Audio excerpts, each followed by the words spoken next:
안녕하십니까? 안녕하세요. 오늘 말씀 내에서 잠깐 기도하겠습니다. 살아계신 하나님 아버지 주님께서 지난주 가을 시간을 통해서 은혜 주셔서 감사합니다. 저희가 주님이 원하시는 교회 공동체를 이루어가게 도와주셔서 성령께서 친히 함께 하셔서 저희들의 마음을 새롭게 하시고 또 주님의 사랑으로 또 뜨거운 주님과의 교제를 이루며 또 저희가 서로 사랑하게 도와주시고 주님의 영혼들을 섬기게 도와주시옵소서. 주님께서 이 시간 친히 함께 하시고 어린 양 사자 되신 예수님을 깊이 영접하게 도와주시고 또 저희들이 더욱더 주님께 감사하고 찬양과 경배를 드릴 수 있도록 도와주시옵소서. 이 시간 이 자리에 오신 모든 교회장들 한 분 한 분 심령 속에 예수 그리스도께서 함께 하시고 그분의 은혜와 그분의 인도하심을 영접하는 가운데 주님 영광 돌리고 또 저희들이 주님께 순종해 나가시도록 도와주시옵소서. 예수님의 이름으로 기도합니다. 네.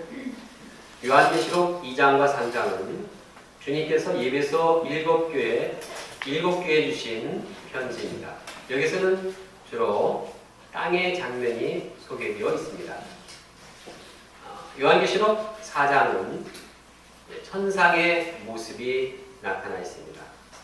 여기에는 하나님의 보좌에 앉으신 하나님 또 천국 보좌를 향해서 초점을 맞추고 있습니다. 그리고 오늘 요한계시록 5장 말씀은 역시 천상의 모습이 나타나는데 예수 어린 양 예수님 이분에게 클로즈업하고 있습니다. 과연 계시 가운데 나타나신 예수님은 어떤 분이신가? 우리가 하늘의 예수님을 바라보기 원합니다. 우리가 한 주간 동안 여러 가지 세상에서 한 일이 많았고 또 여러 가지 마음의 어려운 점도 있었지만 이 시간에는 예수님을 바라보고 예수님께 경배하고 찬양을 드리기를 원합니다. 제1장 인을때기에 합당한 어린 양 사자. 요한이 보니 보호자에 앉으신 분의 그 오른손에 두루마리 하나가 있었습니다. 그 두루마리에는 앞으로 전개될 미래의 사건들이 기록되어 있었습니다. 이는 지상의 종말 스케줄입니다. 그 두루마리에는 안팎으로 글이 빡빡하게 써 있었습니다. 하나님께서 하실 계획이 상세하게 기록되어 있었습니다. 요한은 이 두루마리를 펼쳐보고 싶었습니다. 그 내용들이 실현될 것을 기대했습니다. 그러나 두루마리에는 7개의 인이 켜져 공에 있었습니다. 아무도 그 인을 뗄 수 없었고 두루마리를 펼쳐볼 수도 없었습니다. 이런 상황에서 요한은 힘있는 한 천사를 보게 되었습니다. 천사는 큰 소리로 외쳤습니다. 누가 그 두루마리를 펴며 그 인을 떼기에 합당하냐? 여기서 합당하냐는 말은 자격과 능력을 말합니다. 누가 완벽하게 봉해져 있는 그 인을 뗄 자격과 능력이 있느냐 하는 뜻입니다. 불행히도 그 인을 떼기에 합당한 자가 하나도 없었습니다. 하늘에도 없고 땅에도 없고 지하에도 없고 어떤 누구도 펴거나 보거나 할 자가 없었습니다.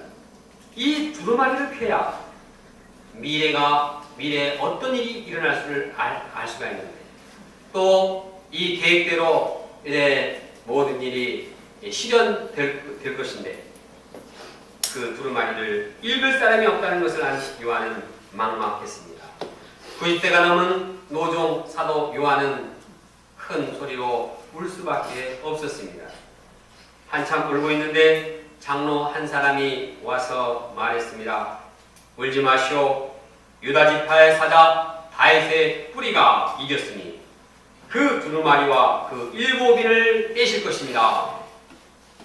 사도 요한은 이 음성을 듣고 눈물을 그칠 수 있었습니다. 두루마리를 펴고 7인을 빼서 이제 그 미래를 알 수 있게 하는 분이 있다니 이는 듣던 중 반가운 소식이었습니다. 그분은 유다지파의 사자, 여기서 사자는 라이온, 동물을 말합니다. 유다지파의 사자로서 인봉을 뗄 자격이 있었습니다. 유다지파의 사자란 메시아 예수님께서 이기신 분이라는 뜻입니다. 예수님은 하나님의 모든 대적들을 파하십니다. 사자가 모든 맹수들을 이기는 정글의 왕으로서 승리를 나타내는 것처럼 예수님은 사자로서, 유다지파의 사자로서 모든 대적들을 물리치십니다. 예수님은 다윗의 뿌리로서 다윗 왕국의 우두머리가 되십니다. 다윗의 뿌리신 예수님은 십자가에 피 흘려 돌아가시고 부활하심으로써 모든 대적들을 이기셨습니다. 예수님은 죄를 이기셨습니다. 예수님은 사단을 이기셨습니다. 예수님은 죽음의 세력을 이기셨습니다. 예수님은 세상을 이기셨습니다. 예수님은 모든 대적들을 파하고 승리하셨습니다. 그러기에 그분은 이 책의 인봉을 떼고 두루마리를 펼 수 있는 자격이 있습니다. 예수님만이 두루마리를 펴서 그 미래를, 그 일어날 일들을 계시하고 이 계시한 일들을 성취해 나갈 능력이 있습니다. 이제 사도 요한이 보는 장면이 바뀌고 있습니다. 그는 내 생물에 둘러싸여 있는, 그리고 보좌 가운데 있는 어린 양이 서 계신 것을 보았습니다. 어린 양 주위에는 또 장로들이 서 있는 것을 보았습니다. 이 장면은 예상 외였습니다.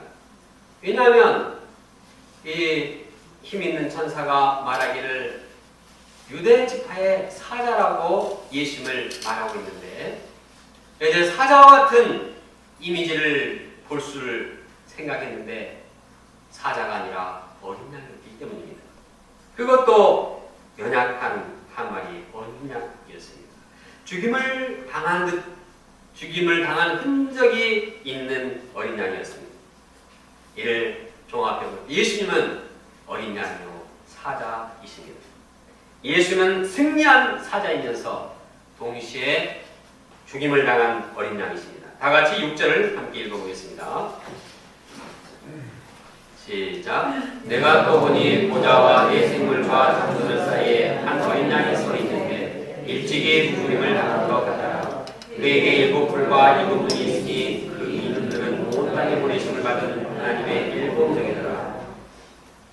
예수님은 사자처럼 모든 대적들을 물리치셨지만 그 승리의 과정은 어린 양과 같이 희생과 죽음이었습니다. 죽음으로 이루어졌습니다. 예수님은 승리를 위해서 다른 사람을 죽인 것이 아니라 자기가 죽었습니다. 예수님은 승리를 위해서 자신이 희생했습니다. 예수님은 자신이 희생하고 자신이 죽음으로써 많은 사람을 살리셨습니다.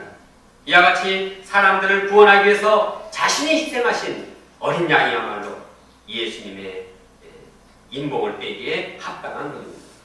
그런데 6절 뒷부분에 보면 어린 양 예수님에게 7뿔과 7눈이 있었습니다.